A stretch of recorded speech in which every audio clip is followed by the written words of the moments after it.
terms of health span, Mm-hmm. what do you think? What can people do? What is within our control to increase our health span? I suppose as well as our lifespan as well. What are maybe some of the habits, routines, priorities, things people should be thinking about to try and get as much out of life as they can? Yeah. I think it's so my kind of ideas around it are really kind of molded from different people I've listened to, different podcasts I've listened to, different research I've read. So what I'm saying is very much not kind of original from me. It's from work that other people have done mainly. But the big things people can do, you can think of kind of almost like 4 pillars of health or creating a healthy life. And they fall under your physical activity, your sleep, your nutrition, and your emotional health. So kind of taking all of those, or those 4 areas, and obviously there's way more than that, but I'd say they're the kind of biggest levers we have available to pull on. And also in terms of kind of living a healthy, happy life and be able to even think about changing these things, I'd like to start by saying that I think you need to be in a relatively privileged position to be able to think about these sorts of things, and take everything on an individual basis. You could have someone living life completely optimally. They're doing is the exact amount of exercise, they're getting perfect sleep, their nutrition's perfect, and they're very, very happy. Now, that's not realistic for everyone, but you can make small changes in each area, no matter what sort of situation you're in. For me, I'm kind of lucky enough that I've kind of been encouraged to exercise and move for most of my life, so that's kind of comes relatively natural to me. But you might have someone who's not been in that situation, so then it's kind of trying to find ways for someone to maybe get into moving. And I've kind of thought about this a lot in terms of how do you encourage people that, let's try to think of the best way to put it. So if you look at those 4 different areas, if someone's maybe doing all of the different areas not as well as they would ideally like, how do you kind of encourage someone who's kind of almost at square one to kind of move on from there? Because I think if you can kind of approach the person that's almost got like no experience in anything and get them going, then it's going to be easier to get the people that are really, really keen to do things to start getting involved and looking after their own health. I think we had a conversation about that before, that I think it's with all things as well, and I found this in my own life. Going from like 0 to 1 is the hardest part. Absolutely. So it's like, if you say you don't run, going from not being a runner to starting to run, that is by far the hardest thing. So difficult. Going from not having a podcast to trying to start a podcast. It's like your rocket fuel analogy. Yeah, true. Yeah, exactly that. But so Scott and I went for coffee before this, and we're chatting.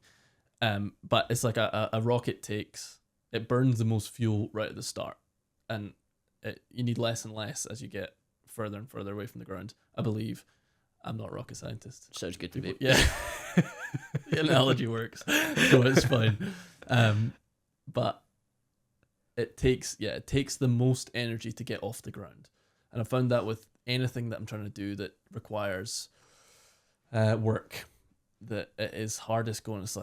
It's a kind of lame saying, but the door is the heaviest weight in the gym.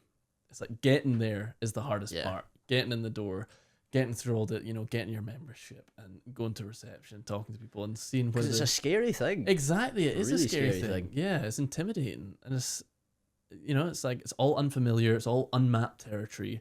It takes mental energy to go and figure out where the change rooms are and where and speak to this person, and then see how this fob works to get in and out these doors, and then you go into say just in this context of going to a gym, you come into this room that is full of all this weird looking equipment, full of people as well who are all doing their thing, looking as if they know exactly what's happening.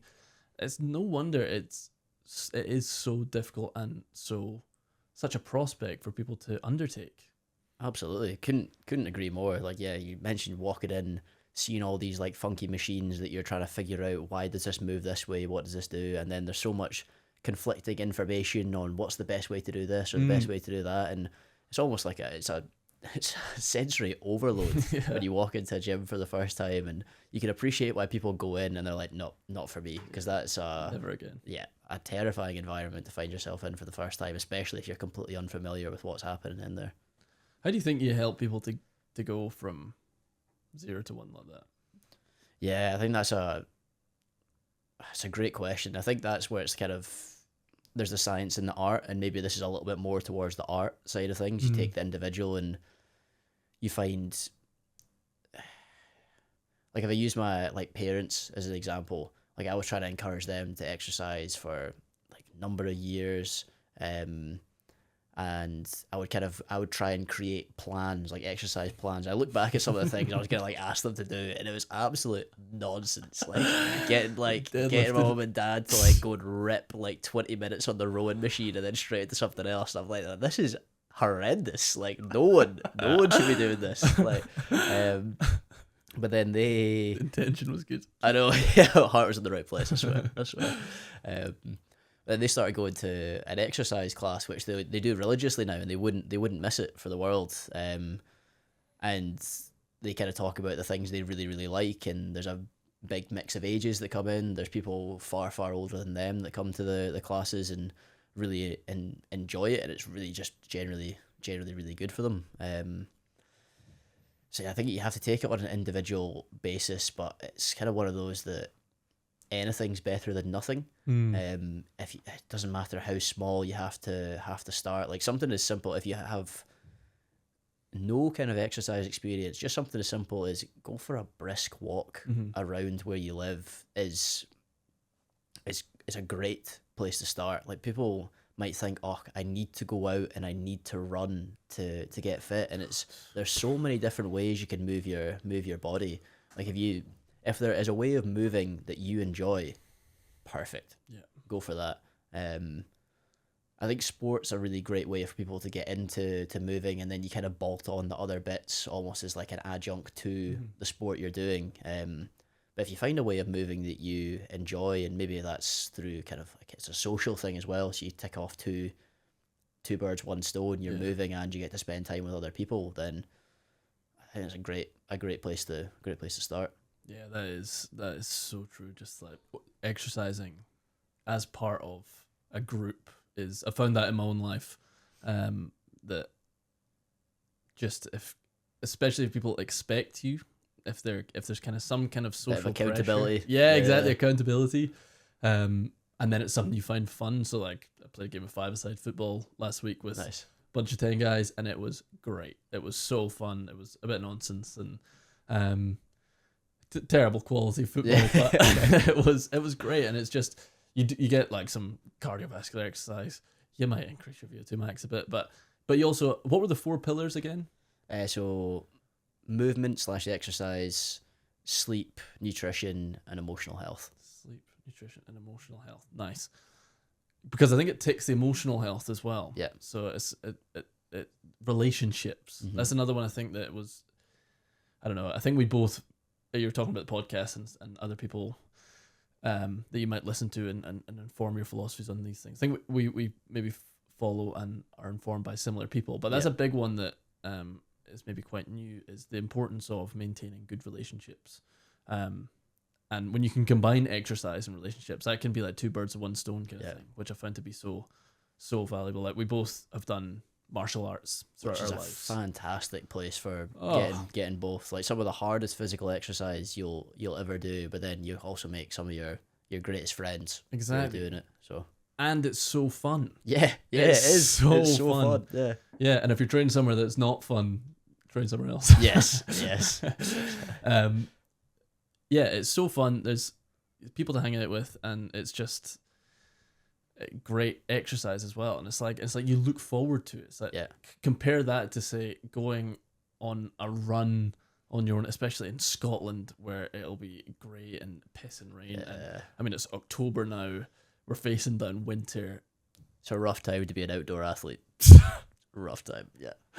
It's brutal, man. It's so brutal. It's like you're just like looking out the window, say you want to train in the morning or in the evening. You know, it's dark regardless. Yeah. Oh man, the amount of discipline it takes to get out the door is unbelievable. Yeah. Whereas, you know, going to somewhere that there's lots of nice people that are, you know, going to be friendly to you and get a bit of dry. chat. It's dry. At the start, gets pretty get pretty sweaty towards the end, Yeah, but at the true. start it's dry. Yeah, what a difference that makes. That is, but yeah, And then with that as well, there's kind of like there's the shared goal that you get when in sport. Like even though we say it's not nice to train outside at the moment, I've recently been kind of training with a run club, and I find myself like you go in, everyone does the same session. Like last week was 400 meters with a bit of a break in between, and you kind of see everyone a bit knackered between the reps, but everyone's kind of there to do the same thing. Everyone's just trying to get better. So there's if you're someone who does a sport that's maybe less kind of team focused, you still can find a lot of kind of social camaraderie within almost any sport you do if you want to exercise in a group.